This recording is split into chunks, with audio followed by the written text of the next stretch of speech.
you're now both former presidents, and what's the difference between being a former president and president? Now, one day you have the nuclear codes. You can send nuclear bombs off. Everybody is working for you. And the next day, when you leave office, you have no power.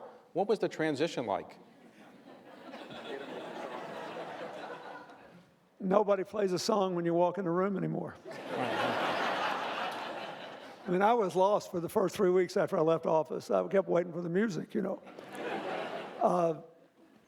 Actually, it's wonderful. I've had almost very rarely in 17 years have I even given a thought to, well, I wish I were there, I could do this, or I missed this, or I think, you know, you have to be grateful for the time you have and then realize you should focus on today and the future. And I think it's both liberating and also it concentrates the memory. You don't know how many years you got left, but you feel that the country's given you something priceless and you owe something back. And so each in our own way, we've tried to figure that out. And I found it a really rewarding part of my life. I've loved it. Well, so I woke up in Crawford the day after the presidency, expecting someone to bring me the coffee. Right. Laura didn't bring the coffee.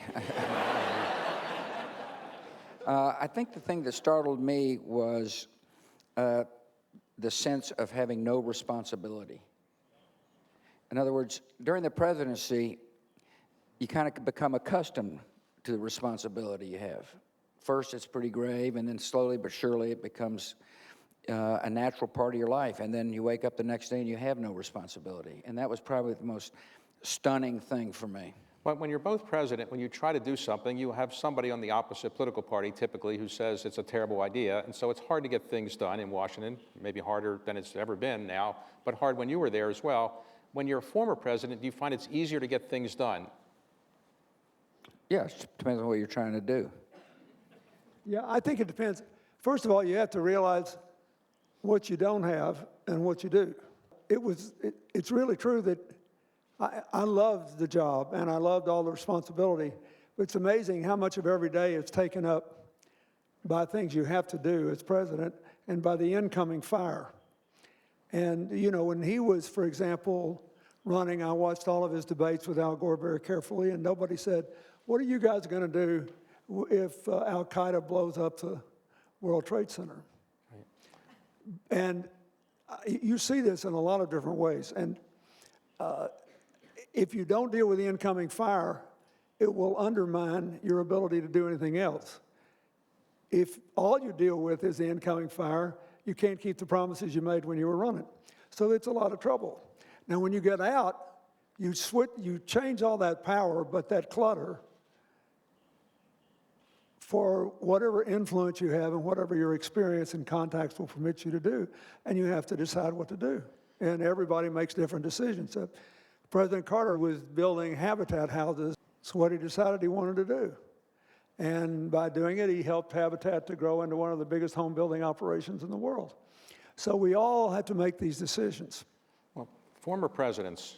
I don't think it's that easy, frankly, to get things done necessarily. I mean, for example, one of the great accomplishments of my post-presidency was the building of this building and the installation of programs that we think make a difference. But it was hard work to get there. In other words, there's not an appropriations bill. Well, not easy. Today, when former presidents get together, which happens in funerals, unfortunately, and also sometimes when libraries open, it's not common that you get together. What is it like in the back room? What do you actually say to each other when your former presidents are getting together? Do you actually tell secrets that you never tell anybody else? Or? Yeah, generally we say, when's this program going to start and when's it going to end?